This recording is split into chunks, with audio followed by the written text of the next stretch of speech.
So for anyone that knows me, they will know that I've been a pro wrestling fan for about 22 years now. So this is a very exciting and interesting episode of the Self-Made podcast for me. I get on the show Chris Van Vliet, who is if you don't know Chris, he has had the pleasure of interviewing some of the best wrestlers, film stars, TV stars, businessmen in the world. His Insights with Chris Van Vliet show is absolutely fantastic, and his YouTube show really generally gives some of the best interviews in the business. For a man that's super passionate about his podcasting and super passionate about his wrestling, this man has a lot of things that I want to learn from, and a lot of insightful things for you guys to take away from this episode as well. In this episode, we discuss a lot of things. We discuss some of his best interviews, from getting Chris Benoit's son on the show and the power that had, to him insulting Anne Hathaway, to telling The Rock it doesn't matter during an interview, but also discussing his rise, what he feels makes a good interviewer or a good interview, his networking skills, and key conversation skills that can help you whether you're starting a podcast, doing an interview, or just want to have better, deeper conversations with people in general. This is not an episode to miss. You can find him on YouTube. I'll put the links in the show notes below, as well as Instagram and his podcast. Again, I'll put all the information in the show notes, and I will leave you with myself and Chris Van Vliet.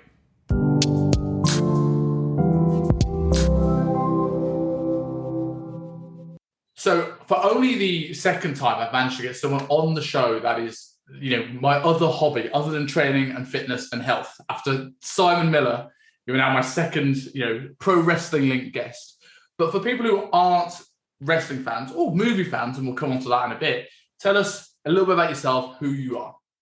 I also love training like you and Simon Miller. In fact, I was just at the gym right before this. But first of all, Simon, thank you so much for having me on. Thank you for coordinating with our time zones, which I believe are 16 hours apart, which is crazy. You're living in the future, man. You are literally living in tomorrow. I say this to every person who has a birthday back home. I always message them, happy birthday from the future. Yeah. Can you give me the lottery numbers? This would be amazing. Yeah. It's like Back to the Future 2 here. Old Biff. I love it. But my name's Chris Van Vliet. I thank you for pronouncing it correctly.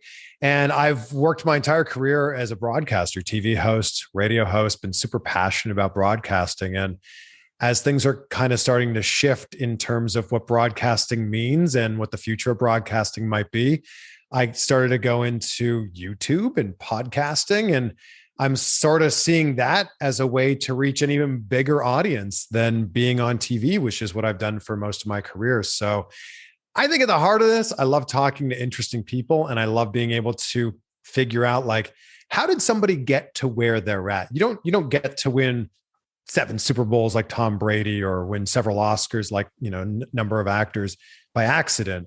And I think it's important to find out what their stories are, and even more important to figure out, like, where did they stumble along the way? Like, what happened? We only see the finished product so often. So I like to dig in and find out, like, what happened along the way to make Oprah, or The Rock, or Tom Brady.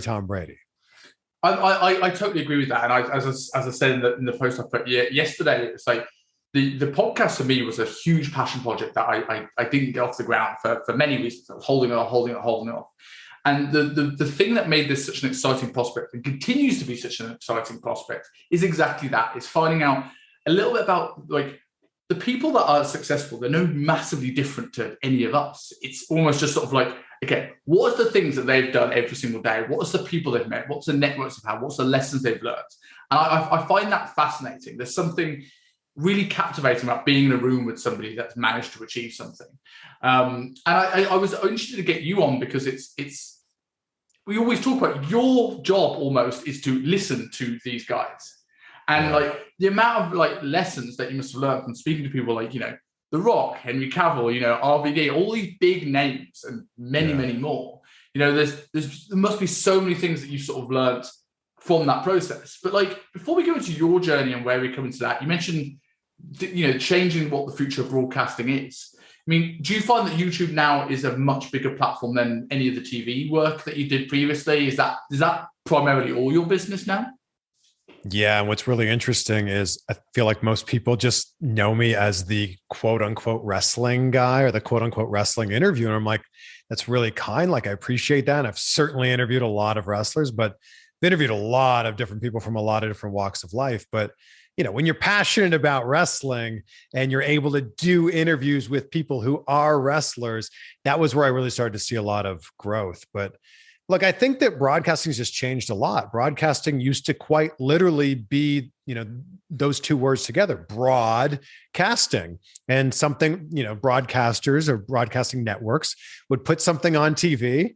And back in the day, you turned on the TV, and if you didn't like what was on channel 3, you watched channel 4. And if you didn't like channel 4, you watched channel 5, and you channel surfed all your way through until you just decided, I guess I'll watch this thing I don't even really want to watch. That doesn't exist anymore. Like, that idea of watching something you don't want to watch doesn't exist anymore, because if you're not interested, you just click to the next video, whether that's on YouTube or click to the next show on Netflix, Hulu, Amazon Prime, HBO Max, and so on and so on and so on. So it's quite literally gone from broadcasting, like let's throw spaghetti at the wall and see how much of it sticks, to niche casting, like I'm going to have a YouTube channel about trading just Dogecoin or, whatever it happens to be. Yeah. I remember watching like another podcast channel I used to really love was London Real. And like seeing how that's had to niche down, and it's very Bitcoin centered right now. Like what do you feel has helped you stand out in a very crowded YouTube market? I started early, which I think is a really big thing. And I kind of started by accident, if I'm being completely honest. I was working as an entertainment reporter, and I had access to, incredible conversations with literally some of the best in the world. I was interviewing people like Henry Cavill or The Rock or the Hunger Games cast when that was a really big thing, or the Twilight cast when that was a really big thing. And I just started thinking to myself, like, I really enjoyed this conversation with Jennifer Lawrence, for example.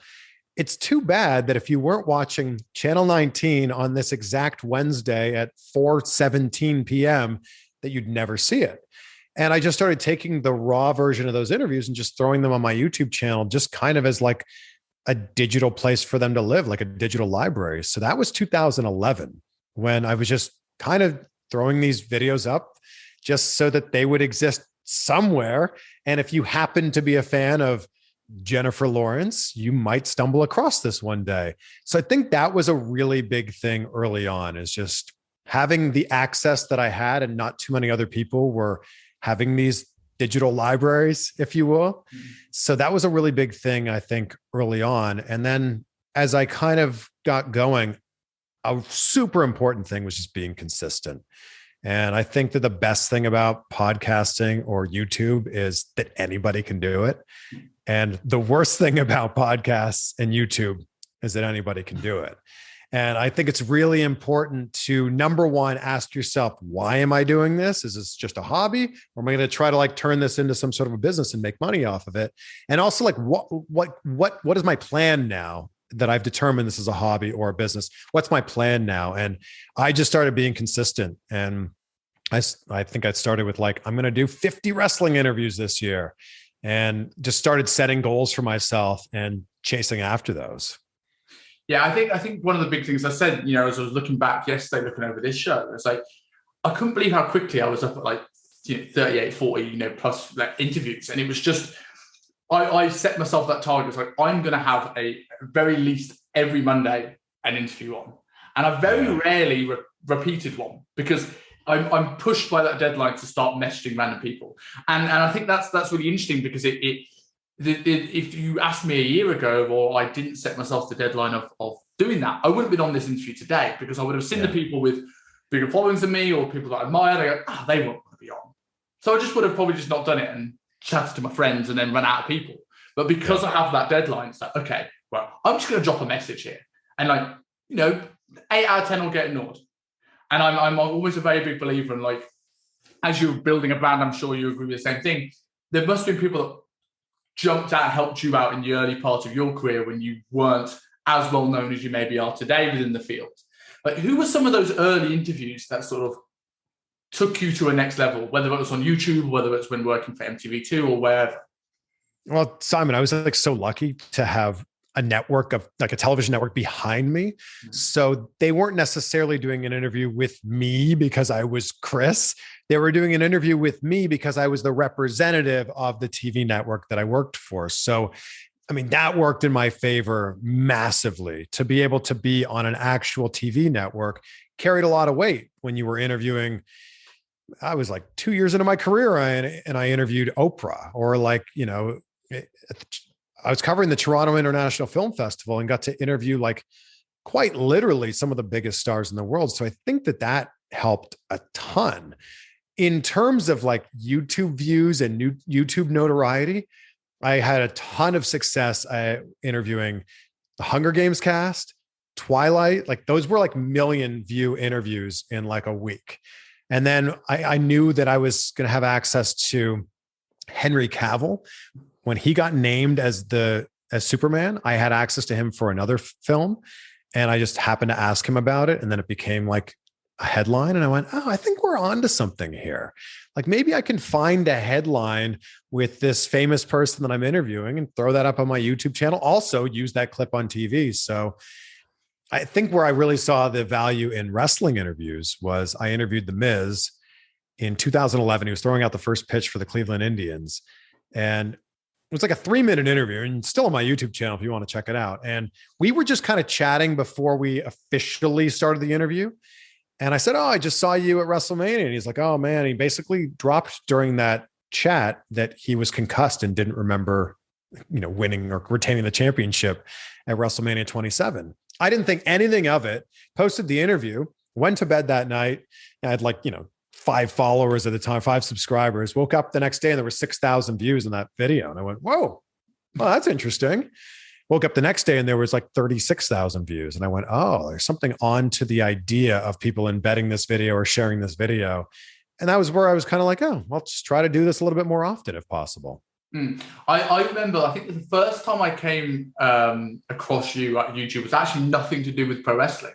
It was the I Insulted Anne Hathaway video. Which is still today one of your most popular videos, right? Yeah, that one's still like every day still gets thousands of views. And I asked a dumb question. Actually, I asked a good question in a dumb way. That's what I did during that interview. So for anybody who hasn't seen this, I was interviewing her for a film called One Day, but like the day before were the first photos of her as Catwoman in The Dark Knight Rises. Obviously the Dark Knight series, huge franchise. I'm a massive Christopher Nolan fan. I wanted to find a way to ask her a question about Catwoman that would be interesting, both to me and to other Batman fans. So I didn't really think of how to phrase the question, but I wanted to phrase it as like a working out nutrition question, because both you and me, we like that kind of stuff. We find that stuff interesting. And I've asked many other actors and actresses about their workout routines. I didn't really think out the wording of this question quite as good as I could have. And I asked her, how much weight did she lose to get into this shape? Which actually is a fairly, like you could ask that question of Christian Bale and he would go, oh, well, yeah, actually I lost 40 pounds to get in this shape. Anne Hathaway was just, had some fun with it. And it became a fun moment where she was feigning that she was insulted. And she went, ah, what a forward young man. How much weight did I lose? And it was a fun moment. It caught me off guard. And I posted this on my YouTube channel, not really thinking anything other than people might have a good laugh at it. And here we are 10 years later and people still ask about it all the time.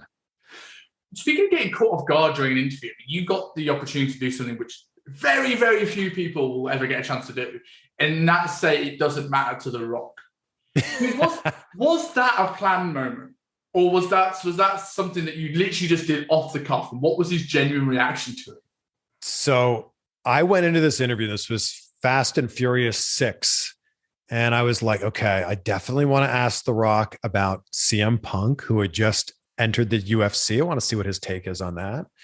And I want to ask The Rock, like, is there a chance to like have a match with Brock Lesnar? And he like answered, and this is like a 4-minute interview. And I'm like, how could I find a way to have The Rock yell, it doesn't matter at me?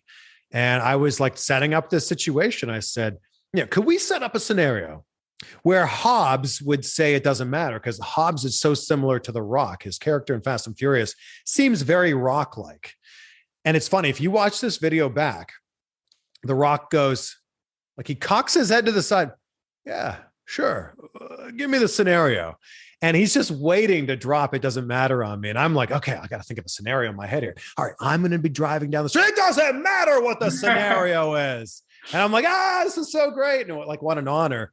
And then like a year later, my friend Kevin McCarthy, who's interviewed The Rock far more times than I have, and he's built up like a really good rapport. In fact, The Rock follows my friend Kevin McCarthy on Instagram, which is crazy. And they've exchanged a few DMs.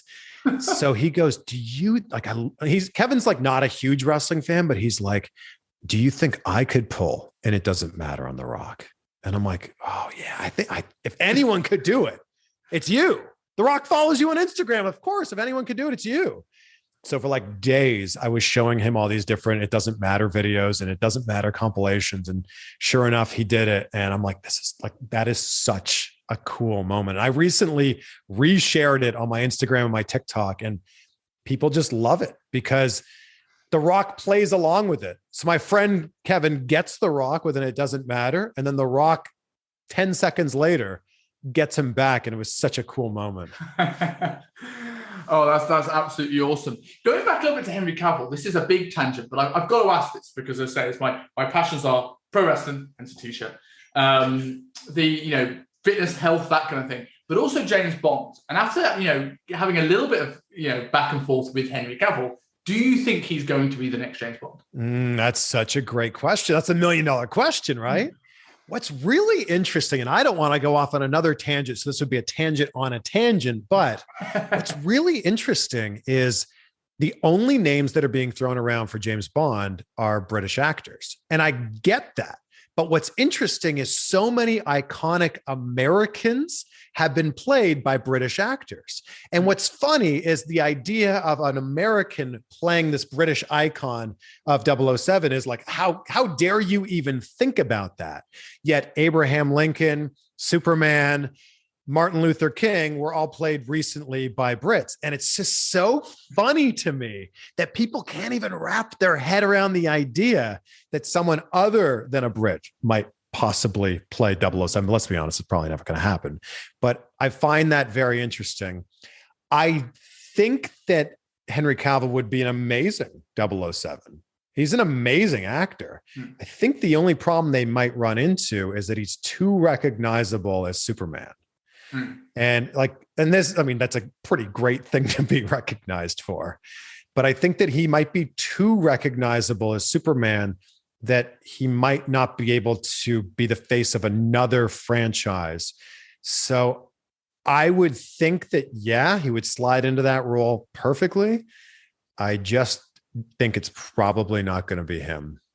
Yeah, I'm in two minds because generally they pick someone who's relatively unknown, and that's what puts like Richard Madden at the top of my sort of list. I also think that Daniel Craig tipped James Bond into it was mainstream, but it's even more mainstream than ever before. So they might be more inclined to have a big box office mainstream star, especially someone he was genetically built to be James Bond, that man, and he's claimed that he wanted it in interviews. So it was like it could be, I've never really thought about the American thing. I think it's something that Brits hold very dear to their culture as James Bond, right? And they just almost don't want it to be ruined. And it's the same thing with having have you seen the new movie? Yes. Cool. So I can drop spoiler warnings here. Yeah, we could spoil it for everybody. Yeah, exactly. I left that cinema visibly angry because I'm a huge James Bond fan. I think we went into that movie knowing exactly what was going to happen. Yeah, I didn't think they were going to kill off James Bond. Spoiler alert, everybody. Yeah. I've already done a Bond debate episode where we broke it down. And it was my friend sent me a meme afterwards, and obviously the film's called No Time to Die. And the meme was no, time to die. And I'm like, so literally the name of the film is a spoiler. Yeah, exactly. And but it has opened my eyes to more possibilities with Bond now, because it's like you've booked yourself into a corner so much. Yeah. In the sense of like you've killed off the main franchise character, you've lost 60 odd years of history. Like we're in this point now where you can sort of do anything with the role now. And it doesn't bother me in the same way. Like I always looked at the having a Bond of colour. And I always used to get murky remarks back when I said I'm not keen on the idea. And it's not because I have any issues with someone of colour playing a major mainstream role, but it was more like it's supposed, yes, okay, very loosely, but it's supposed to be the narrative of one man. It's like having 4 Harry Potters with Dumbledore's Michael Gambon, and then having Morgan Freeman out the blue for no explanation whatsoever.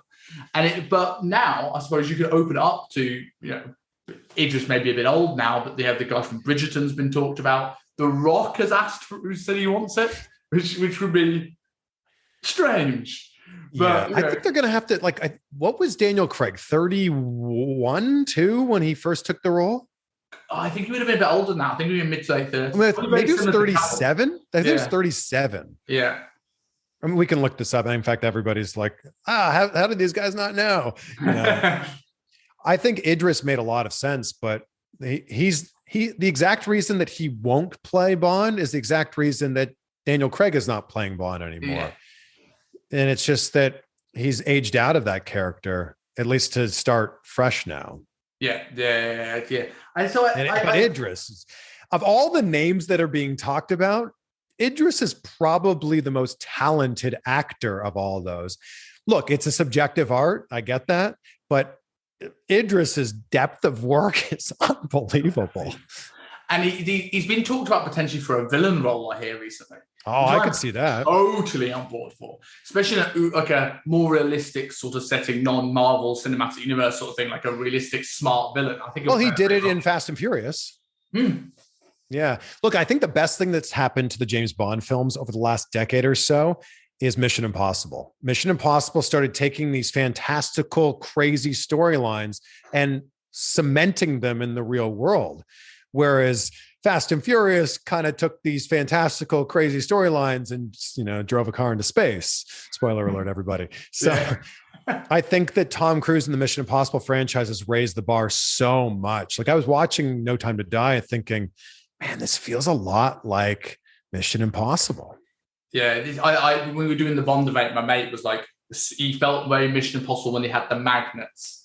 And that was his biggest worry. Like, they're going to go too far with this. But they didn't. I think it's almost a very good movie. I think if you change the ending some way to not ruin 60 years of history, it's a very good, subjectively good movie. But it's how you leave them. It's like a bad. What was your favorite Daniel Craig Bond film? Spectre. Oh, Skyfall. Or Skyfall. No, Skyfall. Skyfall was a legit Oscar film to me. Yeah, I like, because Spectre gets a bad rap, but I like Skyfall is probably the best standalone movie in the Bond franchise as a whole. But then Spectre is more like a Bond movie. There's a henchman, there's a layer, there's a bit more silly humor. So I think it's a toss up between those two. Yeah, sure. Although Casino Royale is good as well. There's some really good, there's some bad movies in the Craig franchise, but some of the better ones in the whole series, I think. Yeah. I think that they did a great thing with these movies where with Daniel Craig in the lead role, these movies kind of escaped the campiness that James Bond kind of had a little bit. And again, cemented them in the real world. So going back a little bit, going off this tangent a little bit back to yourself and your career, you mentioned obviously going through how things have changed and the start of YouTube. But what inspired you to get into interviewing people in the first place? It's, as I said, it's a unique and I find fascinating job to be in, of interviewing these great people. But isn't often when people as kids, they grow up going, I want to be the wrestler, I want to be the movie star. What is it that made you want to go into the other side of the interviewing chair? I wanted to be a TV host. That was the goal. That was the dream for me. And kind of the way to get into that in Canada was by being a news reporter. So I, long story short, an internship at a really small TV station in Peterborough, Ontario, about an hour away from my hometown, turned into a job. And I was a news reporter. And then it was great. It was amazing. I was on TV 5 days a week and also anchoring the news. I didn't want to be a news reporter at 22 years old. So I started looking into what else can I do? And in Canada, there's not a ton of TV hosting opportunities, but I was auditioning for everything I possibly could. ended up getting the job on MTV2 Canada, and was kind of just thrown into that world of like, you're a TV host. You're also kind of an entertainment reporter now. You're also kind of like a video game reviewer now. You're also kind of like a concert reviewer. And when you're working under that MTV umbrella, you're doing all of those things. So my second day of work there, I spent the day with the rapper Chingy, the guy who had that song Right There. And it was like, okay, this is what I'm doing. Like literally a week before, I was doing some local news story about like, I don't know, a new stop sign or something.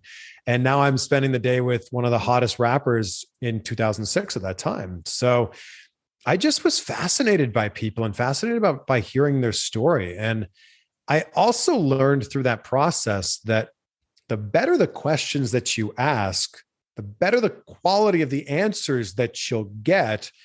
And then the better the quality of the TV segment that you get. And then, it raises the level of the show and everything. And I just started becoming a better listener because of that, because I was genuinely interested. And I would write questions. Sometimes they were like, had nothing to do with the project that person was promoting, but I was just so curious. Like, always wanted to ask this question of someone like Steven Spielberg or Helen Mirren or something. And it's just like, I need to ask you. So that was kind of what it was. Just like, it was curiosity turned up to 11. I think that's, a very similar reason to why I started this.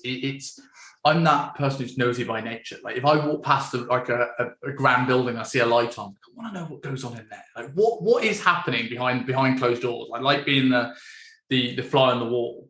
And I'm very similar in terms of prep, which is quite humbling in the sense of, maybe I'm on the right path and I'm just not unprepared. But I'll do my research and have a number of bullet points. Very similar to I saw you watch your Las Vegas sort of video. And it's like, these are all flip-flop and they already have. But it's just sort of like, it gives me a structure to sort of ask particular things, and then it sort of like goes off on whatever direction that it has. So how did it go from being mainly film stars and things like this? How did the wrestling thing come into this? Was it you did the Gregory Iron documentary early on in your career, right? Was that your transition to wrestling, or was there something before that? It was actually while I was still at MTV2. And we had the option, like we were just interviewing all kinds of celebrities, comedians, actors, directors, musicians. And I saw that WWE was coming to town. So I asked my boss, I said, do you think we could do an interview with a wrestler? My boss is like, yeah, sure. We've done that before. And I'm like, oh my God, I'm going to get paid to talk to a wrestler. That's really where it began. And it was Bobby Lashley, January of 2007. He was the ECW champion at the time. And he came to our TV station. We did a quick, maybe 10-ish minute interview.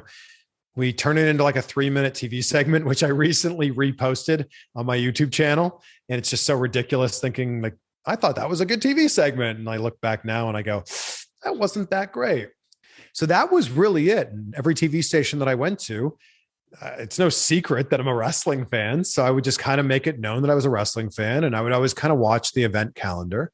And if Raw or SmackDown or Impact was coming to town, I would just ask my boss, like, hey, is it cool if we bring in a wrestler? And they would almost always say, yeah, sure. And that was it. And then I started with that idea of having that digital library. I was asking questions I was genuinely interested in. I just started taking the full uncut versions of those interviews and just throwing them on my YouTube channel. And that was really how it began. It just began with me being a wrestling fan, me being excited at the opportunity to talk to some of the biggest stars, and just being able to share that with other people who might be interested in it. I mean, the biggest stars was physically and, professionally, as well, right? Because I remember when I used to work at a Virgin Active in the UK, the WWE had a contract when they did their UK tours with Virgin. So I remember one day, just no one said anything. I walk out the gym, being a PT, being one of the, to a degree, one of the bigger guys in that gym, walking in the next day and being by far the smallest guy in the gym. Yeah. All of a sudden you start benching and you're next to John Cena. I'm like, this is strange. Yeah. But my vivid memory was I couldn't pluck up the courage to really speak to anyone at the time.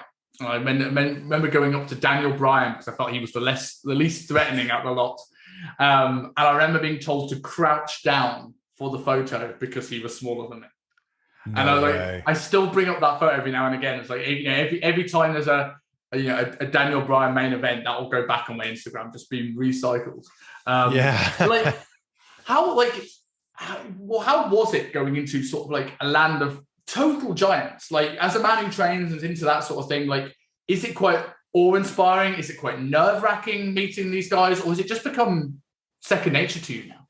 I think when they're doing the rounds promoting Raw or SmackDown at the local TV stations or radio stations, I think for them, it's a breath of fresh air that you, A, know who they are, and B, are familiar with the product. And I think that goes such a long way instead of, and we've all seen this, we've all seen those generic like morning show TV interviews where they're like, we're here with John Kenna, and SmackDown is going to be at the Quicken Loans Arena tonight. And I think the fact that like I would shake their hand and immediately let them know, like, hey, I'm a big wrestling fan. Like, hey, Hulk Hogan, I was at WrestleMania 18. It's like, oh, like you immediately ingratiate yourself into that world. And I think that they start to welcome you in because of that. So I think for me, it was just, I was a huge wrestling fan. At one point wanted to be a wrestler and trained for a few months at wrestling school. I think that I was speaking their language. It's kind of like, look, you live in Hong Kong right now, and I'm guessing you don't speak a lot of the language, or maybe you didn't when you got there. No, it's a difficult language, still not. Right. But if you started speaking to someone, they would immediately go, oh, like, come on in. Like, you get it. And I think that was kind of what it was for me when I would meet all these people. And like you mentioned being fascinated by people, and before delving into a few specifics in terms of interviews, like, what do you have a favorite interview? Do you have one that sort of like stands out above the rest? I don't know if I have one specific interview where I could like send you the URL and go, hey, watch this one. But any time I've been able to spend with The Rock has been pretty amazing, both on camera and off camera. And they always say you shouldn't meet your heroes, but if your hero is Dwayne Johnson, you should do whatever you can to meet your hero, because it's an awesome experience. He's kind and he's funny and he's charismatic, but he has this self-awareness about him where he understands he's a huge star and he wants to make this moment memorable for you. So he goes out of his way to grab you on the shoulder or make a comment about what you're wearing, or he does something to make the moment memorable. And it's a lesson I learned without being taught that lesson. It's a lesson I learned just by watching and observing. So any time I've spent with him has been really cool. And he gets it. There's a lot of celebrities that do not enjoy doing interviews or do not enjoy doing press. He understands that it's an important part of who he is, and it's an important vehicle for pushing the films that he has. So he gets it, and it makes the moment so much better. Do you feel you've taken like that ability to make people feel important when you interview them? Like in this instance, physically with like a tap on the shoulder and brings you into it, which I would assume in turn probably rubs off well on the interviewer, because people look at it and go, oh, this guy's got rapport with The Rock. He's obviously taken seriously. Is that something that you feel that you've taken into your interviews and being able to, you mentioned speaking the language, but do you feel it's an important part of getting a good interview is making someone feel comfortable in that environment, making them feel like, you understand them and, you've built up good rapport? Like, how important is that part of the It's thing? the most important. And I try to do whatever I can early on to try to build that rapport. And sometimes with celebrity interviews, you've only got 60 seconds on a red carpet, or 90 seconds on a red carpet, or 4 minutes in one of those hotel room junket interviews. So I try to do whatever I can to try to get myself into their world, even if it's just a little bit, because a lot of times they're doing 30, 40, 50 interviews in a day. And there's no way they're going to remember 50 different people. So if you can do something to make yourself stand out, or something to make that interview slightly different than the other ones, that was always what was really important to me. I grew up playing sports, and I think that competitiveness from playing baseball and hockey and being on the high school wrestling team has stuck with me, that I want to just be that much better than the person doing the interview before me. Yeah. I mean, is there like things that you do that particularly think make you stand out, or is it super unique to the person you have in front of you? That's a great question. It's so hard to like hold that mirror up to yourself. But I think for me, the interview begins when the Zoom window opens or when you walk in the door. And I think that too many interviewers make the mistake of walking in, shaking their hand, sitting down, looking around, waiting till you get the green light and then going. And it's like, that is not only awkward for everybody, it's unnatural. That's not how things work. So for me, it's the second I walk in, I try to bring some big energy and hope that, the person I'm interviewing can match that. So I think that's been a big thing for me. And also just like knowing who that person is, like being familiar with their filmography or their discography, if they're a musician, and just doing the work. Like all of the work, maybe it's only a 4-minute interview, but all the work goes into the days and the weeks and the months leading up to that moment. Yeah, I totally agree with you when it comes to sort of like bringing energy. That's something very I've taught, whether it's been doing sales training or whether it's working with a client. Like I work in a realm where people often are very intimidated coming into a gym in space, and making them feel comfortable as quickly as possible, introducing them to people around them, like asking if they come, have they come from far, small talk, build that sort of rapport before you get into the nitty gritty stuff. Like I can imagine being interviewed in the way that you're saying with the wait, shake the hand, turn on the interview. It's like, this person's here for the interview. Yeah. And they're not here to actually get to know me. Some of the best conversations I've had have been like off air, where before we started, get chatting, I'm like, I should probably click record now, because the amount of people I've stopped going, this is too good, we need to click record. And I wouldn't have it any other way than that, because it just allows you to, I imagine the same thing with you in interview, when you click that record or when you start the official interview time, you're starting from a level up. Mm-hmm. Yeah. And I'm just also genuinely interested. And one of my very good friends, Jake Hamilton, he'll go into interviews and he'll ask a question, see that time is running out, get the answer. And as you're standing up, go, hey man, I loved this film or this album or this performance or whatever it happens to be. And then maybe you just get a tiny little bit of insight about that thing. And you go, that was a moment that I just shared with this person. It's not on camera, but it's a moment I shared with them. And I'll just take that and kind of put it in my pocket and know that I had that moment. So what are some of the other interviewing skills that you think are really important to make a good interview? Obviously, you mentioned sort of like building that rapport early on, but what are the things that you think sets a good interview apart from someone that struggles? Because you mentioned earlier. Number one is listening. That is the most important thing. And that's just a life skill too. That's just a conversation skill, which so many people do not do. I think that too many people talk and then stop talking just because it's not their turn to talk again. And all they're doing is waiting for their turn to talk again. And if you ask a question, I think you need to be present in that moment and be genuinely interested in what the answer is. And I think that too many people go, okay, they've given their answer. That was question 3. Now I'm on to question 4. And question 4 is this isn't a game show. And I think it's really important to make a conversation sound like a conversation. I think that too many people get freaked out by that word interview. Because in your real life, when are you really having an interview in quotations? Off the top of my head, the only interviews I can think of are a job interview, or maybe the police are interviewing you. You would never say hey man, you want to go grab a beer tonight so I can interview you? You would never do that. Yeah. Grab a beer tonight so we can chat. And I wouldn't be like, okay, so I'm going to ask this. And then Simon's going to say this. And when Simon's done with that, I'm going to ask this thing. And then no, you just kind of flow with the conversation. So the number one skill for anybody is listen. I say I couldn't agree more with that. I think the only downside I've ever had with that sometimes when I get into a really good conversation, a really good answer, is sometimes I get so into the answer I almost lose my trail of thought. So it's like, okay, can I bring myself back to the room? Do you still find that? Do you find yourself getting caught up sometimes in interviews where it's just like you'd almost just go into sort of listening mode, and then you're just like, I've got to keep this flowing? Yeah. And how far down the tangent can you go? Yeah. You're talking to somebody who's known for, thing A over here, and you start talking about thing K, and you're just like, well, this is so interesting. Tell me more about this. And then you kind of have to catch yourself and go, okay, let's get back on track here. But yeah, that what's interesting about interviews are people are innately interesting. And everybody's favorite topic is themselves.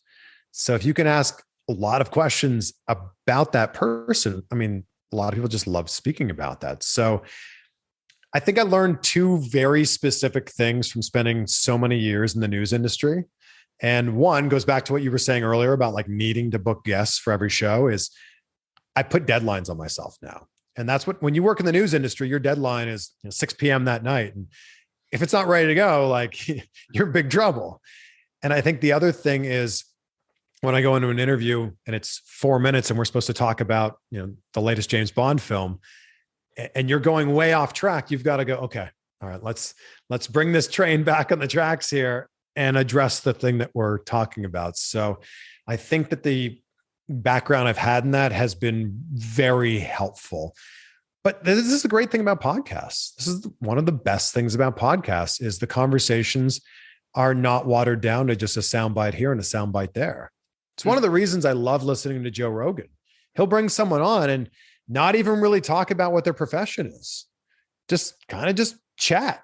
And it's so cool. It's kind of like we're eavesdropping in on a conversation between two people who are at the top of their game, whatever that game happens to be. And I love that this is where it's starting to go with podcasts. I agree. I've been into podcasts for so long. And part of that was that ability of understanding someone's psyche. There are people that I've listened to so much that I almost feel like I know them because I've listened to them so regularly. I've never met them before in my life. There's a point in time where I know so much about the Wrestle Talk guys, and I've never met them because I used to listen to whenever I was going through a stressful period. I'm used to I'm going to stick in a wrestling podcast. I'm going to no more health and fitness stuff for a while, and I every day on like clockwork. And I think that's it's a realm where you can't really do that in any other medium. It's sort of like truly get a peek behind the curtain because it sort of can go off in any direction. Do you find like building this as your business rather than a hobby? Do you find there's sort of a balance you need to make between what you find interesting, and obviously you've built a niche around a little bit around wrestling and movies and things you like, but do you ever get caught up going, okay, I find this interesting, but I'm going very much away from where my audience think, or do you think they're so aligned that you just let a conversation go where it needs to? If you're not, it's interesting how I think the podcast audience is very different from the YouTube audience, it's very different from the TikTok audience, and so on and so on. I will talk to basically anybody that I find interesting on my podcast because I find it interesting. And if you want to listen, great. If you don't want to listen, that's okay. Wait till the next episode. I feel like YouTube, the numbers, if you put something on YouTube that people don't like or your subscribers aren't clicking on, it just won't get shown to as many people. So there'll be often times when I have a podcast that I find fascinating on the audio version. And I'm like, you know what? I just know that won't perform on YouTube. So this will just be a podcast exclusive. But to answer your question, I don't really worry. If it's interesting to me, I know it's going to be interesting to at least one other person, or at least I would hope so. So, and selfishly, this is the cool thing about podcasting is you could never say to, I'm trying to think of like an interview I did recently. You could never say to a former FBI negotiator, like, hey, do you have an hour next week so I can just talk to you? They would be like, of course not. No, I don't have time for that. But if you bring the value of, hey, I've got this podcast and this audience, could I talk to you for an hour and promote whatever it is you want to promote? Of course, then you'll get a yes. And that's the really cool thing here is leading with value, which is a great thing to do in any aspect of your life. Lead with value and you can get some great results. Yeah. I always found it's like super interesting. Certainly in the early part of my career before podcasts were really a thing, trying to get in front of anyone. And this is, I paid a lot of people the time. This is not necessarily me being cheap, but it's you going, hey, can I book an hour of your time? And they're like, okay, my consult fee is this. If you just go, hey, I've got a podcast. Would you like to be on the podcast? It's amazing how many more doors will open. But you bring me on quite nicely there to talking about almost networking skills. Because obviously, like you said, you've mentioned a lot that you've got your foot in the door by working with some of these people and built a network through TV.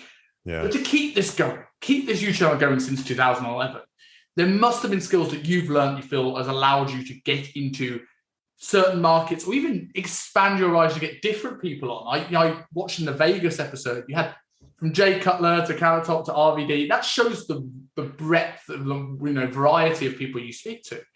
What are the networking tips you've learned? How have you got yourself into these circles? And what advice should you give to someone who's maybe looking to get themselves into various circles? I think one of the biggest things is lead with value. Like, what's in it for them?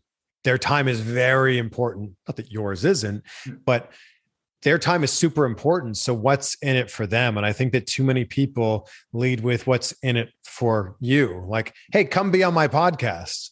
And then the sentence just kind of ends right there. Like, that's the request. Like, could you be a guest on my show? It's called this. I think it's important to bring the value and show them like, this is valuable for you. It helped me that I had some really big names early on in my career. So I think that when someone looks at my YouTube channel or looks at my list of interviews and goes, oh, he's talked to these people. Yeah, sure. I could do an interview as well. You also start to learn that whatever industry that you're in, whether it's bodybuilding or wrestling or movies or music, whatever, they're all really small and very tight knit. And you start to realize that the person you really, really want to interview is probably only one or two connections away from somebody you already know or somebody you've talked to. So it's a matter of building trust, bringing value, and then figuring out like, oh, does this person know that person? If so, how can I bring enough value with this person to hopefully one day get an interview with that person? Yeah. Okay. Yeah. And it's almost like that domino effect when you start to sort of get into those circles. Yeah, like I just recently, like you said, interviewed Jay Cutler. I would hope maybe one day that because I interviewed Jay Cutler, that could lead to an interview with, I don't know, Dorian Yates or Ronnie Coleman or somebody else within that world. So I think that kind of one domino starts to hit another domino, and then you go, oh, wow, I know a lot of people in this space. Yeah, and it's an amazing thing. I was quite humble when I actually started looking at what my network was, very much in the fitness industry. And I have a few close-ish connections to Dorian Yates, so I'll see if I can make that happen. That'd be great. Yeah, but like it's amazing, like how many people I say are willing to help out. It's been super humbling for me. Like purely on a selfish thing, you mentioned leading with value and giving value, and as you said, a lot of people come and say, just be on my podcast. Yeah. Because you must get plenty of podcast requests. What made you stand out? I'd never met you before this call. What made you stand out about my request that made you go, yeah, why not?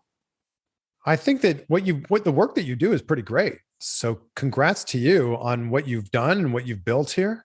I also didn't want to just talk about wrestling, and I appreciate that was part of it, that we weren't just going to talk about wrestling, but I'm happy to talk to anybody. I'm happy to do an interview with anybody if I have the time. Also, I appreciate you giving us like a ton of lead time. And I think that there's been a lot of times when I've got a request, it's a Tuesday, and someone says like, hey, are you free on Thursday? Like, generally speaking, probably not. Yeah. As I said, for me, this is such a big passion, but I'll work around people. My job is semi-flexible.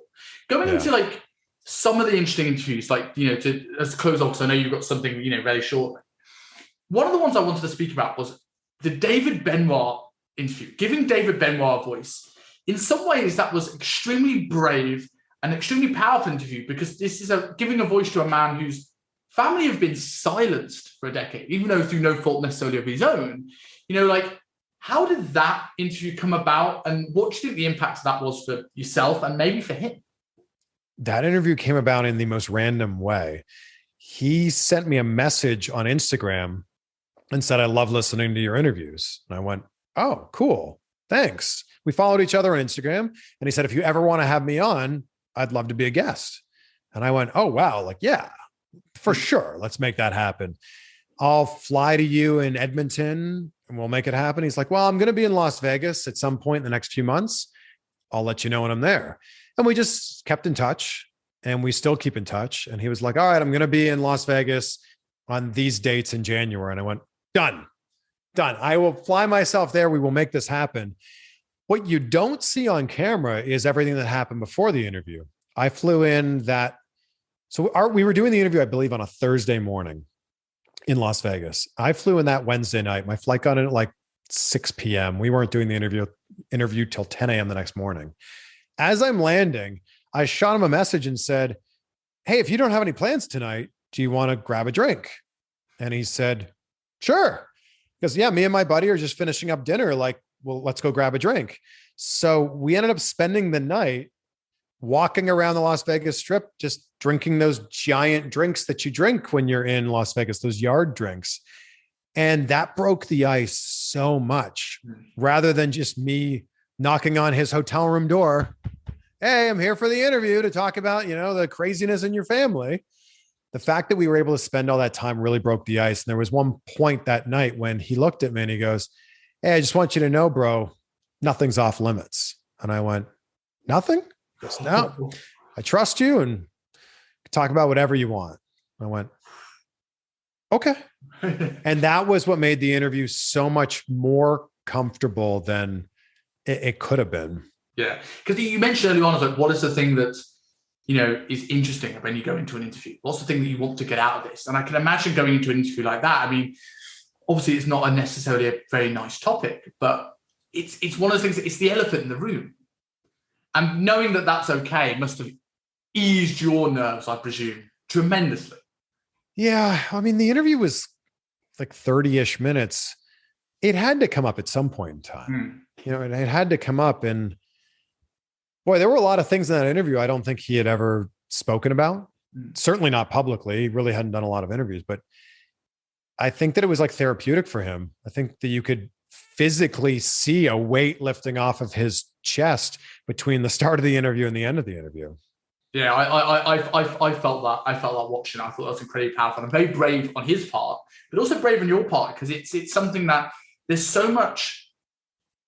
I don't want to use the word hatred, but like there's so much animosity, and some part justified to what happened with Chris, that it could have been something where that, even though it's got nothing to do with David or yourself, it could have rubbed off that wrong way. It could have gone so many different ways. And I think that's a very important interview, I think, to do. And it's certainly one of my favorites that you've done for that exact reason. Yeah. Well, thank you. I think it's really important, to know that the sins of the father are not the sins of the son. And that's his last name. His last name will be Benoit for the rest of his life. And that's something that he's going to have to live with. But maybe he can start to change the narrative of what it means to be a Benoit. And he's also very proud of it, which I loved in the interview, that he was still proud of his heritage. And it's like he's managed to do all this to see his father in what he did for him. One of the things I find so interesting about people, that people aren't innately good or bad. People are always shades of grey. And while we focus on the thing that happened at the end of his life, there's so many things that someone could be a monster to one person, but be a hero to somebody else. And that's why I'm fascinated by the show like You with on Netflix now with Penn Badgley, and how in that first series he was like a hero to that child next door, but we saw the rest of it. And humans are very much like that. I mean, there's more to somebody than the thing that defines them. And I think that was an important interview. Yeah, it's not just black or white. And say what you want about Chris Benoit, but other than that last weekend of his life, it seemed like he was a pretty good guy and a great father. And, who knows? We'll never know what happened in that last weekend of his life, but it's too bad that his legacy in the ring, and let's be honest, he was one of the very best to ever step foot into a ring. It's too bad that his legacy will always forever be tainted because of that. So to close off, I've got 4 closing questions for you that are going to be relatively quick fire. The first one is, do you have a wrestling moment in your eyes that stands out more than anything, that just sits in the front of your mind going, that was one of the best moments of all time? Absolutely. WrestleMania 18, Skydome, Toronto, Rock versus Hogan. I was there. I have the poster.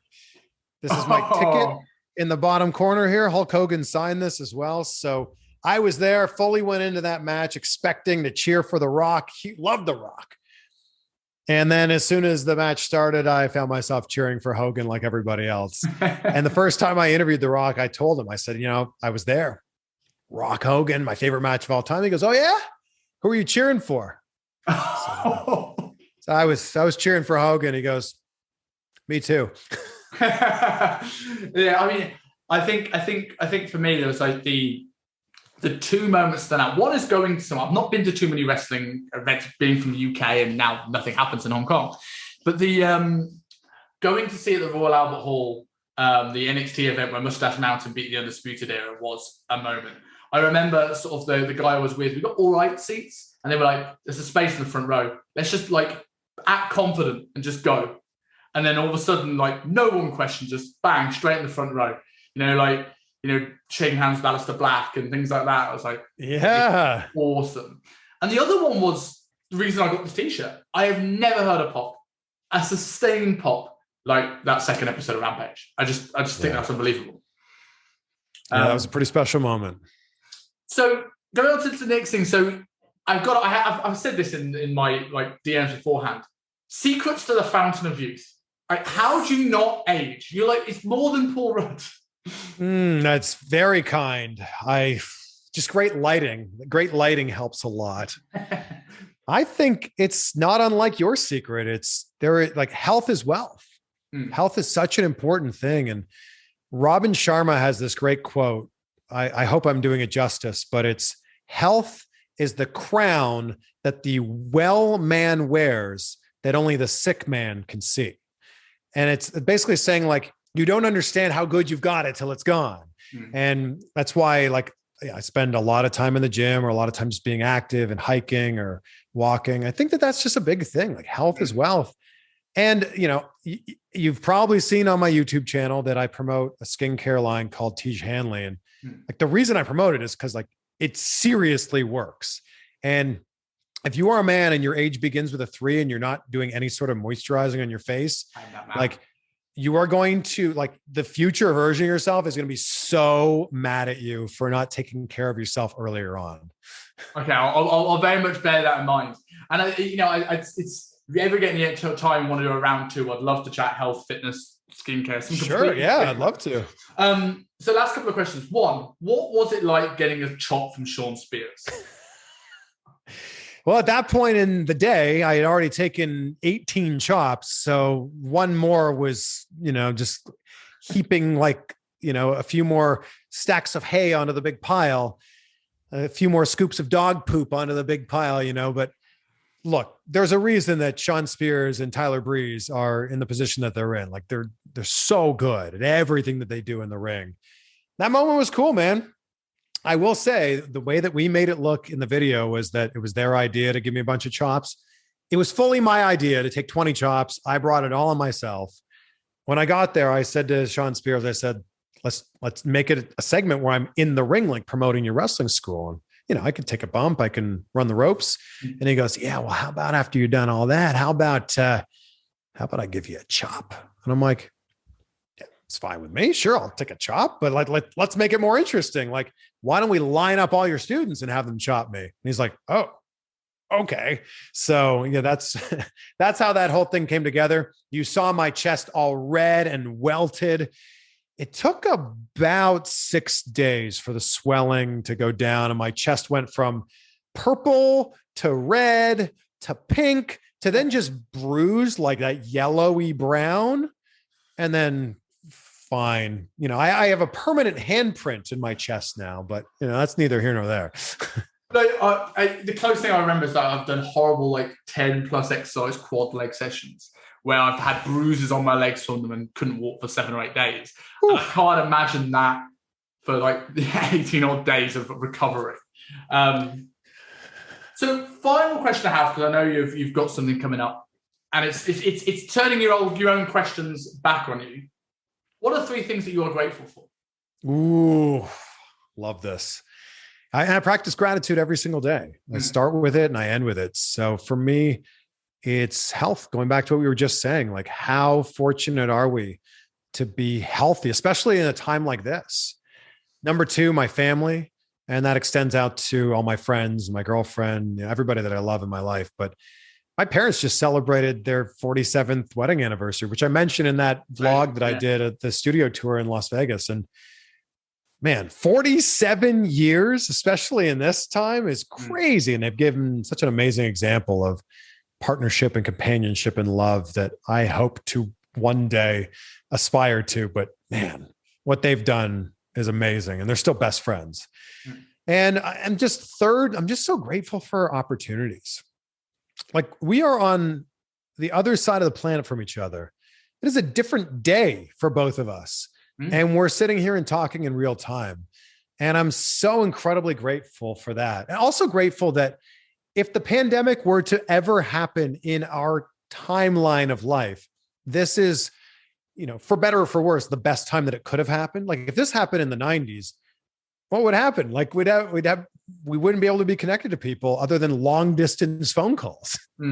It's a weird thing. And again, this is another talk for another day. But like in one way, we might not have had this lockdown because the media has made this bigger than it ever would have been in the 90s.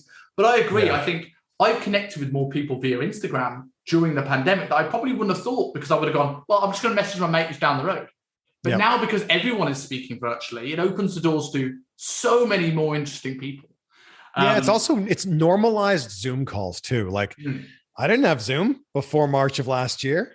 And now I've done, 100 interviews over Zoom over the last year.